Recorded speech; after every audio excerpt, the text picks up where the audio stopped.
Alrighty, so today we are sitting down to do another one-shot review. Today the movie that I went and saw was Saw X, and I just want to put out a disclaimer before we even get into this that I have never in my life seen a Saw movie. Back in the day when I was in high school, I saw some clips off YouTube of certain things that were relevant scenes or something in the older movies, but nothing that I can remember from back then. So I'm coming into this completely fresh, other than the fact that I watched a Looper video before I went just to get an idea of who the characters are that are returning, and that's about it. So just to get into the theater stuff, I went to the theater that I like, and I ended up getting the $5 deal today. So that all went fine. Today I had vanilla Coke Zero out of a Coke Freestyle machine, and I still think that stuff tasted horrible compared to if you were able to get it out of a can or out of a bottle. So, again, I don't know what they got to fix. And it's not even a fountain thing, because I literally just got Coke Zero from Cane's on the way home, and that tastes superb. So I really think that these Coke Zero machines suck. And if there's some kind of movement behind that or whatever, I would love to join it. But that's another conversation for another day. So this movie, Saw X, follows the story of the same John Kramer, which, first of all, is hilarious that Jigsaw's name is John Kramer in real life, just because of the real life John Kramer on CNBC also being a bald white guy. But regardless, I couldn't stop thinking about that at points in the beginning of the movie. But essentially what happens is and apparently what I learned from this Looper video is that this is taking place in between. It's kind of like a prequel movie, but also not really, because it takes place in between Saw 1 and Saw 2, or maybe Saw 2 and Saw 3. I'm not entirely sure. I heard it on a video before, and I'm kind of re-spitting this fact out. But from what I understand, after Saw 3, this guy dies. And so, that justifies the fact that he's back and all that. Okay, how do I get into this? Anyway, has the same guy, right? And he has terminal brain cancer, and you start off in the movie and he's in a support group, and he's talking about having cancer. Well, he's not, but other people. And then he's looking for something to do to kind of fight this cancer because he has more work to do. And all of his doctors in the States are telling him that he's got months left to live, and he should probably, instead of trying to fight it and live as long as possible, he should instead kind of relinquish and let it take him, but have a happy life in the remaining months that he has. Now, what happens is he, receiving this information, feels pretty down, and then he sees somebody from that same support group that he saw a couple months prior look completely healthy, good to go, all that kind of stuff. And he asked that guy what he did, and he said that he had some sort of special treatment that he was able to get down in, he said he got it in the Netherlands, but he's essentially gives him a link to what this new sort of experimental cancer treatment is. And John Kramer puts in all of his information, calls him up and whatever. And then he goes down, he gets accepted as, one of the last spots on next week's or the week after next treatment group. And he goes down to Mexico, pays a buttload of money to get this special brain surgery and the special cocktail of ingredients that's supposed to help kill the cancer and all that. And to his knowledge, as far as everything goes great, no problem. By the way, I'm going to be talking about spoilers in this one because I feel like it's relevant to my opinion on the movie. And anyway, so first spoiler incoming. Guess what? They did not do anything to try to help him. and they didn't cut him open. They didn't do all that. They just put him under and then essentially faked it, and then were a bunch of scammers. And then they acted like, they set up this whole system where they handhold him from the point he's off the plane to the point he's finished with his surgery. And had he not gone back to try to give them a thank you present, then he would have had no idea, other than the fact that once he took off his bandage, he found out that they never cut into him. So, once he found that out, obviously he got to work. And he rounded up everybody that was involved with the entire scam and did the whole Saw thing with all of them. And I don't have a lot to say about this movie because I feel like if you still want to see this movie anyway, I'll go ahead and not really talk about any of the ways that people were being killed or what have you. But talking about their outcomes is kind of something that I have to do to tell you why I don't like this movie. But anyway, so the first person he goes to, right, he's like, gets the first guy. I'm still gonna try not to spoil it, even though I already said I'm gonna spoil it. He tries to get the first guy. The first guy actually wins this challenge, and he helps him find the rest of the people. And then he rounds them all up, takes them back to the same warehouse, and starts to run the game. Now, my problem, first off, is that all the people get rounded up and they start the game, and the first person does their game, and they are being asked to do something absolutely crazy, which is expected. But the problem is, like, everything's on this 3-minute timer, and the first 2 people that do the game actually like do the crazy self-mutilation thing to themselves that he's requiring. And all it is that they didn't have enough time for the, I guess, essentially the process to take place after the fact. And so even though they met all the conditions of the game, just because they probably took like 10 or 20 seconds to, I don't know, like come to grips with the fact that they were going to have to do something, they lost the game. Like, one person has to suck something out of their own body, and it's the weight of that stuff is what allows the machine to turn off and them not die. And they literally do everything up to the point where it's starting to be sucked out of their body, and then it is starting to pile up, and it gets just close to doing it for them, and it misses, and then they get killed anyway. Part of me is like, what was the point of the game if they can get all the way 99% to the finish line and still just get killed? Like, the difference we're talking about is seconds, and we're supposed to be saying this gives somebody a second chance and redemption, and this is their sort of punishment for the evil that they did, and by doing this they get their second chance at life. But 2 of the people do, like, literally get so close, and like I really mean like 99%. Like, the second guy that it happens to, he's basically just sitting there watching it not work fast enough.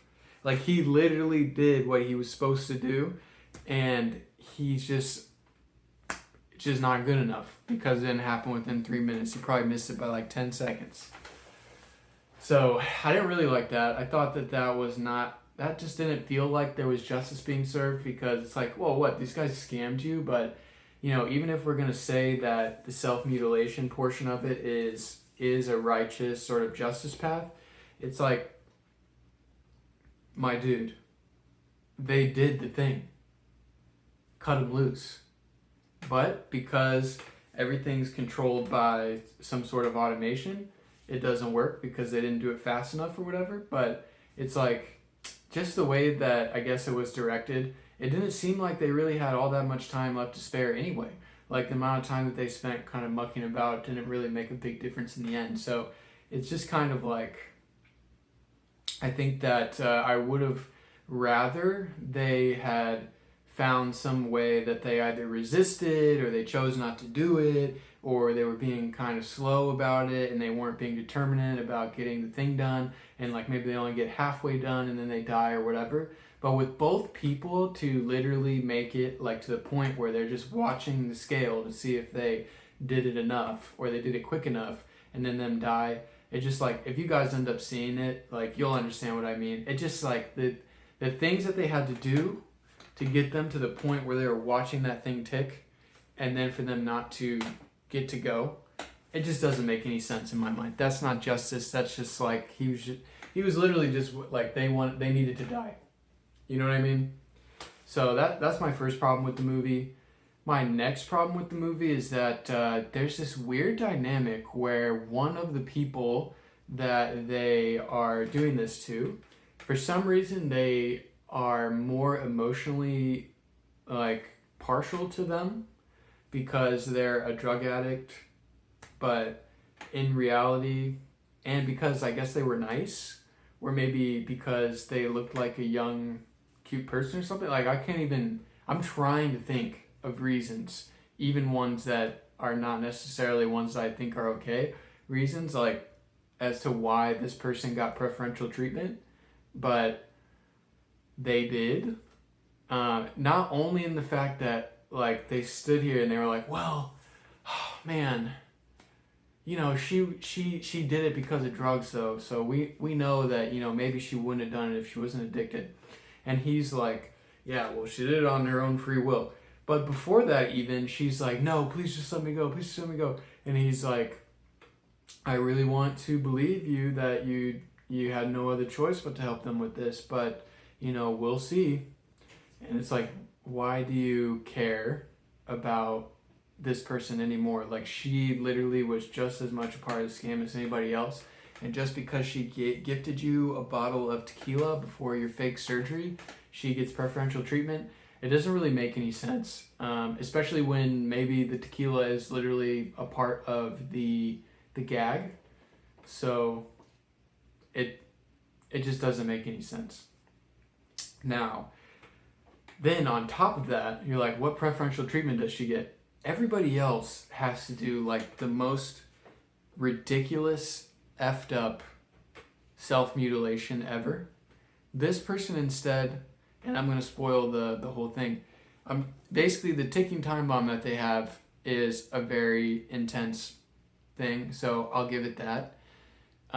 But the way that they get out of it is by taking a sledgehammer and beating their foot and their hand until it slips out of these cuffs and they hit the ground. And this person actually does win their challenge, and they were supposed to be able to go to the hospital, but because of other events in the movie that I'm not really going to spoil, I guess I'll end up spoiling it, but they don't end up going because they get killed by another one of the contestants. But it's just like, dude, it just didn't make any sense. Why is that person's challenge and the other people are literally like cutting their own limbs off? That's just seems a little bit goofy.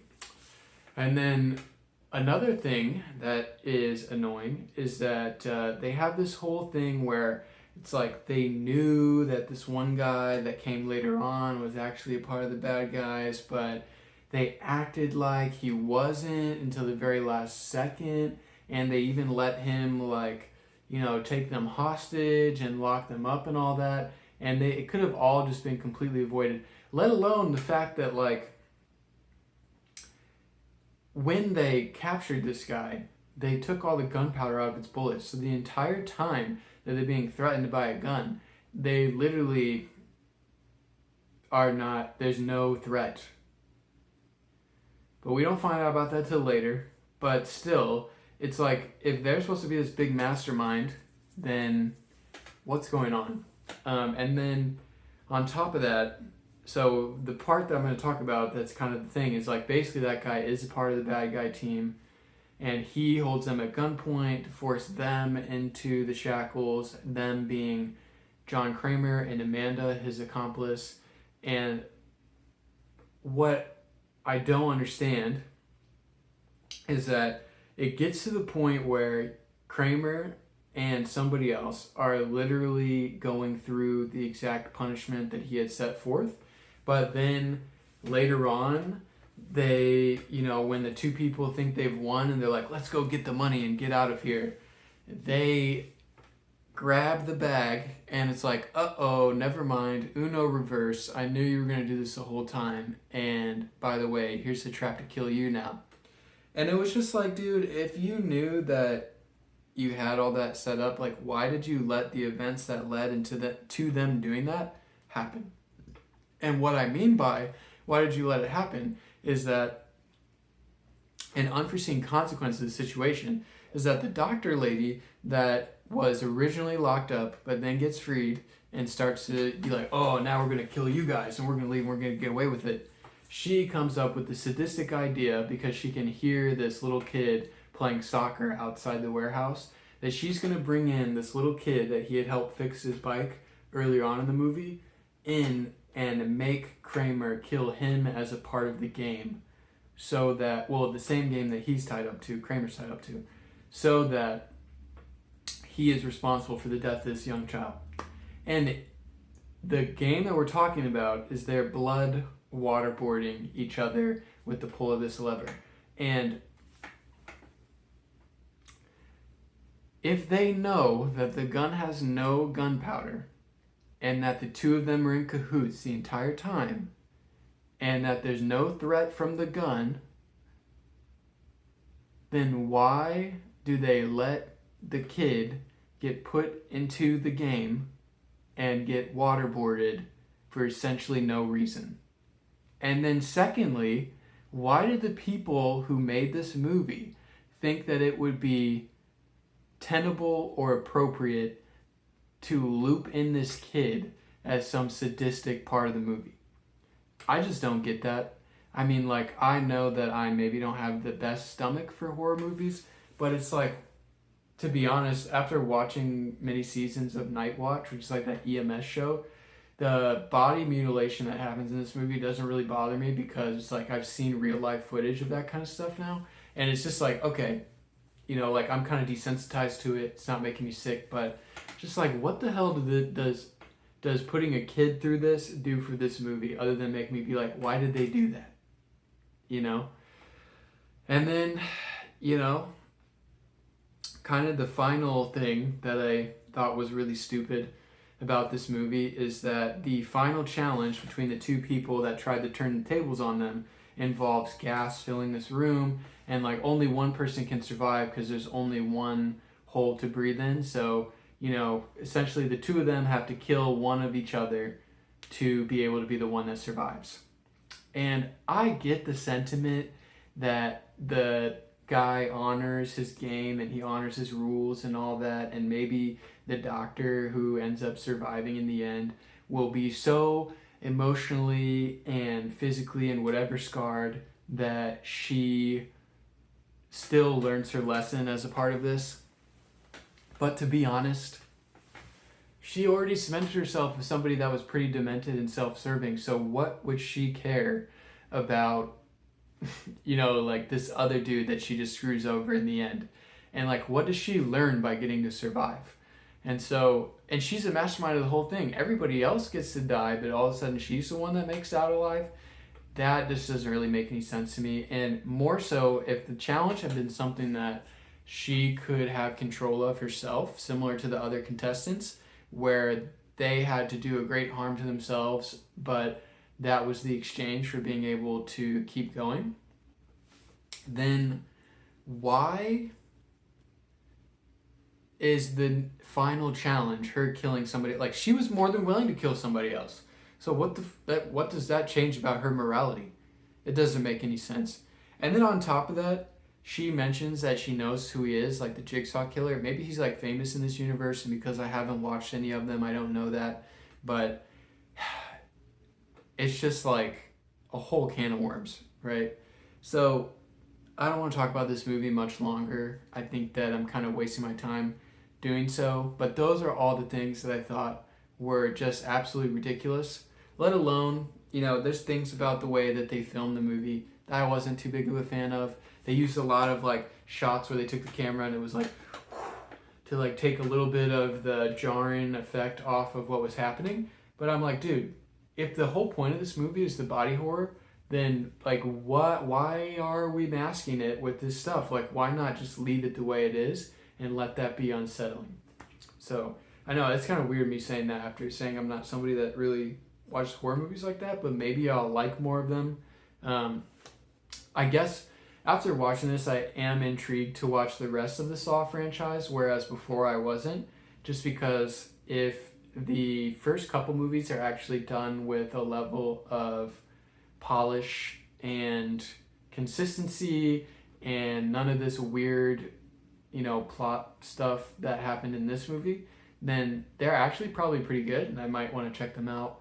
But this movie was a total stinker for me. And so that being said, where do you watch it?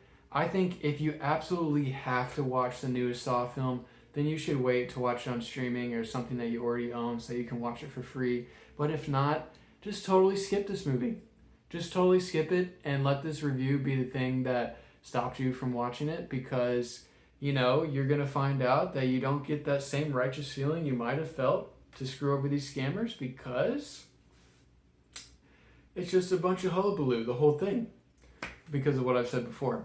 So that being said, that's the score for that. And then if I'm going to plug it into the score system, before they brought the child into the movie, I wasn't that upset about the other things. Talking through them now, they've made me a little bit more aware of how much I was bothered by them. I think before they brought the child into it, I would have given it what I'm going to call like a baseline 3, like a 3.0, the lowest possible 3. But now with the kid thing, it's just like, dude, this movie... And by the way that it ends, it just ends like abruptly and with the lady surviving. And then, they do a little funny clip where they... and maybe there's an Easter egg in that clip that I don't understand that makes it more exciting, but... He does get revenge on the dude that kind of suckered him into the thing to begin with. But, dude, this movie is a stinker. So I'm going to give it a baseline 2 instead, a 2.0, venturing into a middle 2, but it just wasn't good. I wouldn't go see it, to be honest, unless you're like a big Saw fan and you've seen every other movie in the franchise, then obviously you should go see it because, it's just like another piece of the timeline, and I can understand the, reasoning behind wanting to see that. But, yeah, I just think that it really doesn't deliver on some of the things it could have easily delivered on, and then the body horror that does occur could have been kind of like the highlight of the film. But, yeah, it just, just skip this one. If you absolutely need to watch more scary movies in October, I feel you, but do not pay the $12 to see this one. It's not worth it. So that being said, that's the review. That's Saw X. I'll catch you guys on the next one.